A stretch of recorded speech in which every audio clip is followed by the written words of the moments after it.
শিরোনাম: জুলাই চ্যাপ্টার কি সত্যি বাংলাদেশ রাজনীতি বদলাবে? বাংলাদেশের রাজনীতিতে কি আসছে বড় পরিবর্তন?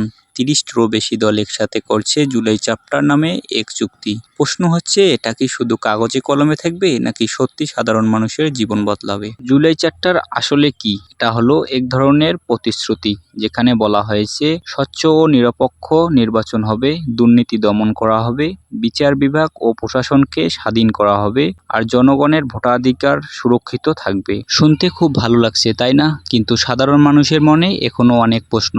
মানুষ বলছে, আমরা আগেও অনেক প্রতিশ্রুতি শুনেছি, কিন্তু আমাদের জীবনে কি পরিবর্তন এসেছে? কেউ কেউ বলছে, এবার যদি সত্যি প্রতিশ্রুতি বাস্তবায়ন হয় তাহলে দেশের ভবিষ্যৎ বদলাতে পারে। তবে সমালোচকরা মনে করছেন, রাজনীতিবিদরা মাঠে নামলে প্রতিশ্রুতির কথা ভুলে যায়। তাহলে এবার কি ভিন্ন কিছু হবে?